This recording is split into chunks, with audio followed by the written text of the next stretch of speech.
3. Halo Sani, nah sebelumnya boleh nggak sih perkenalkan diri dulu sebelum kita melakukan wawancaranya? Perkenalkan, nama saya Nur Sani, jurusan Ilmu Komunikasi UIN Sustalia, angkatan 21, konsentrasi Public Relations. Oke. Nah sebelumnya terima kasih ya Nur Sani karena udah mau memberikan waktunya untuk kami melakukan wawancara mengenai seputar public speaking. Nah sebelumnya panggilannya apa dulu nih Kak? Sani. Sebelumnya Sani pasti sering melakukan presentasi kan di kelas gitu ya, paling dasar itu pasti di kelas kan. Nah tentunya kalau dalam melakukan presentasi itu pasti kita ada teknik-tekniknya nih. Nah saya di sini ingin mempertanyakan kepada Sani mengenai teknik public speaking. Nah yang pertama itu sebelum melakukan presentasi itu apa aja sih yang perlu Sani persiapkan? Oke, ini langsung jawab aja ya. Sebelum presentasi itu biasanya Sani, aku aja ya, aku itu sering mempersiapkan materinya dulu. Karena kan inti dari presentasi itu kesannya sampai tuh kepada khalayak kita gitu. Kalau materinya aja belum matang, gimana mau sampai, gimana komunikasinya bisa efektif. Yang kedua juga dimanapun halayaknya pasti gugup itu ada. Cuma kita benar-benar harus memanajemen kecemasan kita itu sebelum presentasi gitu. Harus yakinin diri kita kalau ini nanti bakal berhasil, ini nanti bakal oke, ini nanti bakal tersampaikan dengan baik.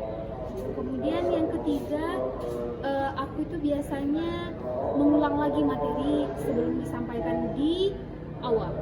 Karena mengulang materi itu menurut saya itu bisa, menurut aku itu bisa membuat kita itu jadi fokus. Nanti kita bakal menyampaikan apa di depan umum gitu. Itu sih persiapan dari aku sendiri. Nah kalau udah persiapkan tuh berarti otomatis bakal langkah selanjutnya itu kita presentasi kan. Nah di presentasi kan pasti ada gugupnya nih. Menurut Sani tips yang tepat untuk mengurangi rasa gugup pas presentasi itu apa sih? Oke, kalau dari Sani sendiri, kalau dari aku sendiri, ini nggak ditayangin kan nanti. Kalau dari aku sendiri, tips presentasi, tips biar nggak gugup itu, yang pertama, aku itu analisis dulu penyebabnya apa. Karena gugup itu kadang muncul karena tidak matang materinya apa. Nah, kalau misalnya sudah presentasi, materinya sudah matang, gugup itu otomatis bakal hilang gitu. Kemudian sebelum presentasi harus tarik nafas dulu, relax dulu. Karena nanti kalau misalnya kita itu nggak relax pas presentasi, otomatis pas bicara itu kacau gitu bawaannya. Belit-belit ya. Berbelit-belit, tata bahasanya juga nggak bagus dan lain-lain. Kemudian juga kalau lagi gugup tuh sampaikan poin-poin yang diingat aja. Makanya kalau presentasi itu harus pakai poin-poin yang pertama, yang kedua, yang ketiga. Nanti kalau lupa yang kedua bisa sampaikan dulu nih yang ketiga. Kalau misal lupa yang keduanya yang tadi dan lain-lainnya itu udah oke dah gitu.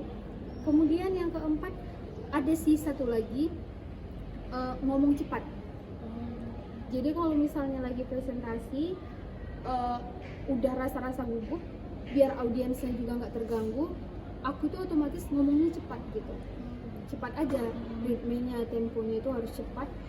Apapun yang terlintas di kepala itu cepat gitu, biar nanti presentasinya juga nggak buyar gitu. Oke, yang selanjutnya itu kayak mana sih Sani sendiri menyesuaikan gaya bicara dan materi presentasi sesuai dengan audiensnya Sani ini?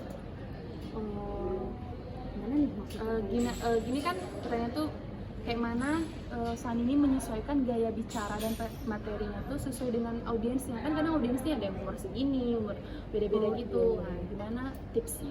Kalau dari aku sendiri sih pantau dulu ya, kita itu mau presentasi di mana, rentang umurnya itu berapa.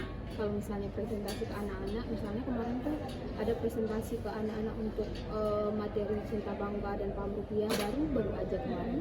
Itu emang nada kita juga harus rendah, harus lembut manggilnya, nggak boleh pakai saya gitu, harus panggil kakak. Memang harus disesuaikan, karena nanti kalau tidak disesuaikan ya mereka itu susah buat menerima materi dari kita gitu, atau mungkin dari presentasi di kalangan-kalangan sebaya kayak di kelas atau di mana gitu. Memang saya biasanya manggil saudara bukan anda, karena anda itu kan kayak aduh apa gitu, Sopan saudara kurang ya. saudari gitu. Itu memang perlu untuk mensurvei terlebih dahulu siapa sebenarnya audiens kita, karena kalau tidak disurvei itu gimana ya, kita jadi presenter yang tidak berhasil lah ibaratnya dikatakan.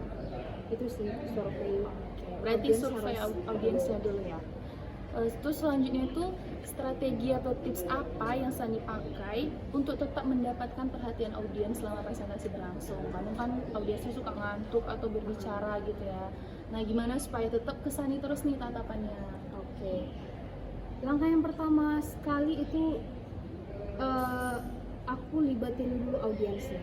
Kalau misalnya dia udah ngantuk, sementara tatapan, kalau presentasi kan tatapan mata harus menyentuh semua audiens gitu kan. Kalau dia ngantuk, saya libatin. Ibu yang baju merah, boleh disebutin dulu poin-poin ini. Iya, kalau Atau enggak, misalnya Diva, saudara, boleh dong maju dulu ke depan. Kita bahas dulu, ulas dulu yang kemarin. Bukan berarti kita itu kasih kuis atau hal yang menegangkan untuk mereka gitu, cuma dilibatkan. Atau tidak, atau enggak, aku bilang gini, misalnya paham gitu. Atau enggak, kita ice breaking dulu yuk, 1, 2, 3 dan lain-lain kan banyak. Nah udah, baru Ulang termati. kata gitu ya Pak. Ulang-ulang diajak ice breaking lah, kemudian libatkan mereka biar mereka tetap fokus di kita. Nah, terus selanjutnya ini, apakah menurut Sani bahasa tubuh dan mimik wajah tuh mempengaruhi keefektifan presentasi nggak? Sangat mempengaruhi karena Contohnya? bahasa verbal dan bahasa non verbal itu seiring ya. Kalau misalnya kita menyampaikan, tentu agar maknanya sampai harus dengan simbol. Misalnya Anda, nggak mungkin saya Anda, itu nggak efektif kan. Artinya pesan yang saya sampaikan nggak sama ya yang dia tangkap, atau enggak satu, tapi saya simbolnya 2 gitu. Itu nggak masuk. Jadi memang apalagi senyum. Senyum itu mengartikan kalau presenter itu lagi membara-bara untuk menyampaikan sebuah materi yang dia harapkan nanti audiensnya bisa paham gitu. Jadi memang bahasa nonverbal dan mimik wajah itu memang sangat penting dalam presentasi. Seimbang gitu ya. Iya. Nah, menurut Sani sendiri tuh presentasi yang berhasil itu ketika apa sih? Oke, tentunya presentasi yang berhasil itu ketika apa yang aku sampaikan itu dapat ditangkap dengan makna yang sama oleh audiens. Ibaratnya pesannya itu efektif. Dulu kita pernah belajar ya R sama dengan S gitu. Jadi yang saya sampaikan harus sama dengan yang dia tangkap. Kalau misalnya tidak sama berarti presentasi itu gagal gitu. Singkatnya gitu ya. Nah, yang terakhir nih, Sani ada tips atau saran nggak untuk teman-teman semua yang mendengarkannya agar presentasi itu bisa berjalan lancar?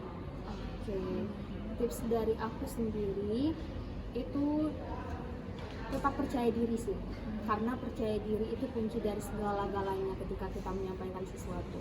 Ibaratnya percaya diri itu modal kita kalau kita itu seseorang yang mempunyai sesuatu di dalam kepala. Kalau misalnya percaya diri saja tidak ada di dalam diri kita, gimana audiens mau percaya kita, gimana audiens mau menganggap kita seseorang yang kredibel. Jadi ya tetap percaya diri, karena siapapun itu bisa tampil di depan umum. Oke, terima kasih banyak Sani atas semua jawaban yang luar biasanya. Terima kasih, semoga kita semua bisa menerapkannya dalam kehidupan sehari-hari. Dadah.